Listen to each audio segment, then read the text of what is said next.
Yo folks, and welcome to the channel. My name is Bork. In today's video we'll be talking about Kaleidoscope Necropolis. This is a permanent event or permanent feature that got added into the game, and then we're going to also talk about the portal that got added, Necropolis Conquest. Essentially this is going to be one of the newer banners, but let's go ahead and talk about Necropolis first, because I feel like that has a lot more weight in the game. Not to mention, this is going to be one of the best places that you can farm out gear for. So there's going to be 3 depths through each labyrinth or each Necropolis right here, and just note that we are at area 1 right now. We beat it and we are now at area 2. Now when it comes to this, you're trying to get this weapon specifically for the wind or breeze area, Alloian Bow. Hopefully I'm saying that right. But once you jump right into this spreadsheet right here, credits go out to the person. I'm not sure who you are, so feel free to shout yourself out in the comments. I'll ping you. But you can see that there is a 3% drop rate for the weapon, and you have to spend, well, not have to, but on average you will spend 500 stamina. So that's going to be quite a decent chunk. But if you can farm the level 60 version, you will get down to 283 stamina because it's a 6% chance to drop. And just note, if you manage to get to the level 71, then you are averagely spending 222. The thing is, like with these percentages and calculations, RNG can definitely screw you over. So don't heavily rely on this, but ideally you farm the hardest stage. That way you can actually get the stuff dropping. Now, if you actually compare this to the wind stage right here, you can see that it has a higher chance of actually dropping the wind element. But if you see here on the labyrinth stage for Necropolis, it also has the chance of dropping the element. So whether it's worth it to go into the labyrinth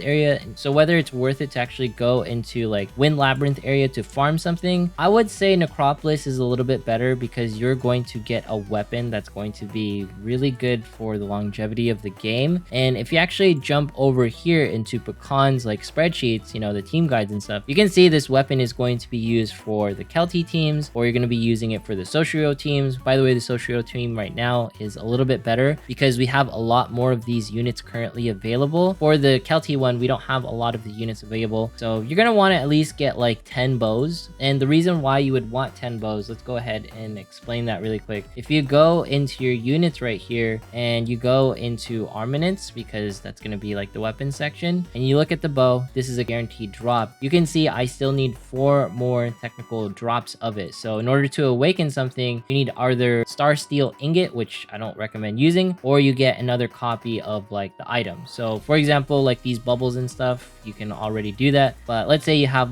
this uninscribed longsword, right? And then you hit awaken, then essentially you'll use the dupes in order to further awaken the item and make the item stronger. So you want at least technically 5 copies of a weapon. And the reason why it's so recommended to farm these, because it's also easy. Not to mention, you can see there's combo buffs, which is absolutely perfect for someone like Kelty, who relies on a lot of combos, and a lot of the win teams are going to be combo centric. And you can use the float teams or the levitate teams with the combos and stuff. All right, now that we got some of the details figured out, let's go ahead and jump into the actual stages. And what's really nice about the latest edition, I'm not sure if it was already present, but you can actually make the stage flow in 2 times speed, which I think is really nice. If it was there already, I guess I didn't press the button twice so it could get enabled, but you can see right here 2 times is now available. So for example, if you're oh man, World Flipper was so time consuming, I would actually spend 5 minutes in order to farm a stage. Now you're essentially cutting that time in half, because you can see here it's been 30 seconds, but it's definitely way faster than 30 seconds. Now when it comes to these bosses, of course I would love to farm the level 60 ones, but if you're gonna run it on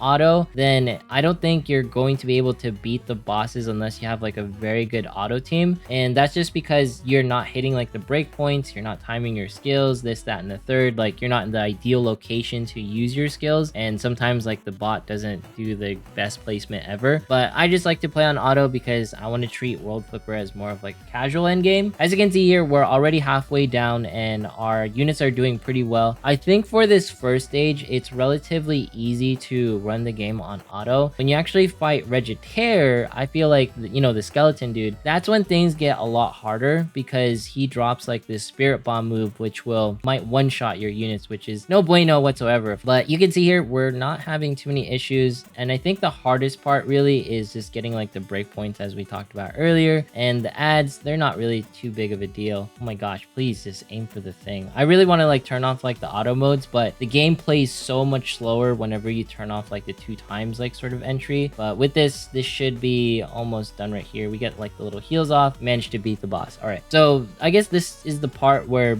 some people might struggle on, because there's not just 1 stage, there's 2 stages, and not to mention the fact that you cannot run this on co-op. So you're gonna have to run this by yourself, so you're gonna have to be decently geared. What recommendation level do I feel like folks should be at? It says like you can be like level 50 in order to do this. I'm pretty sure you could tackle this at like lower stages. Oh gosh, the spirit bot thing is gonna kill us. Okay, there, we just lost. Okay, that's not too bad. We only lost her, we lost Arisa, so that's not absolutely terrible, but obviously it's not great either. Oh no, please let me get to the back. Let me get to the back. No, so much damage dealt to us. This is painful. Why am I watching this? All right, let's go ahead and jump back into autos right here. We should be good now. Hopefully we can get the heals off sooner rather than later. I have no idea why I'm failing at this, but usually for me, this is how these stages sort of flow. All right, we managed to beat the boss right there. We did like lose a lot, but I didn't really want to like deal with like the whole thing where it's just like me panicking as I am, you know, questioning whether I can actually beat this boss or not. But long and short of it is the bosses are fairly difficult within the Necropolis. Gonna want to be decently decked out in order to do this. My mana boards aren't too crazy, but this is also really nice because you can farm like star fragments, which is also used for the mana boards, which, you know, this dude right here, so, or the Dreamer's Crest, right? This is a decent place to farm it, but I think it was also shown, if we jump back, you can see here it's 100% chance to also farm the Dreamer's Quest. So I guess it is technically worth it to 100% farm this stage all the time over Labyrinth, because those Dream Crests are pretty rare. In fact, they're probably more rare than the actual elements themselves. You can either go here into like the Necropolis area, or you can go into the Labyrinth area. But of course, like the largest suggestion is for folks to just like constantly clear out like boss battles. And like the best way to do that is you jump into like the bell icon and someone pings you like, hey, there's a Orochi up, or you join like the main Discord and you're constantly farming Orochi. But that's going to be the Necropolis, probably the best area to farm for a lot of people. And now that it's here, people can essentially play the game forever.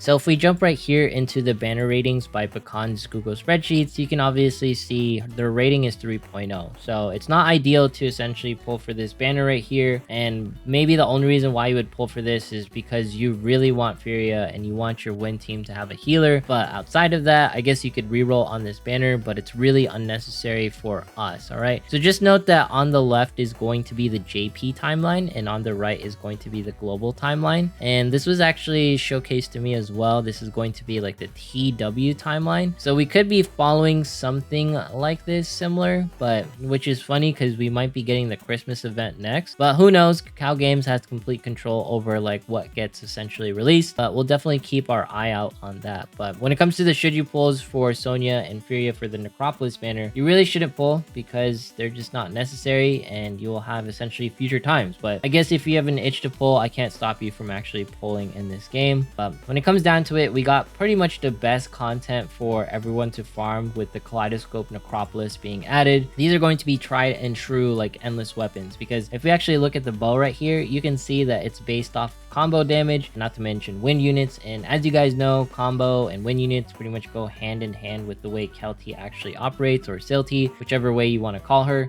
It's just going to be a fantastic bow to have, and not to mention the fact that Murakomo can use this. Almost any unit can use this because everyone likes building combo in their teams. That's like the biggest things that I wanted to add, and the fact that the best stages to essentially farm are the harder stages. But of course, you can also farm other things, and you can see like other drop rates in case folks were wondering for like Albert and everyone. But to be honest with you, I still need to work on farming Albert. I've spent more than 93 stamina trying to get him. I can definitely tell you that. I've spent like at least like 100 plus. So God knows how much stamina I can actually put into trying to get a Necropolis weapon. But yeah, if you made it this far in today's video, consider subscribing, dropping a like, leaving a comment, follow me on Twitch, follow me on Twitter. Good luck on farming the things on Kaleidoscope. Let me know if you guys want more World Flipper content down in the comments. Tweet 27,500 subs, we're doing a giveaway. Have yourself a fantastic day, and good luck if you're summoning. See you guys in the next one.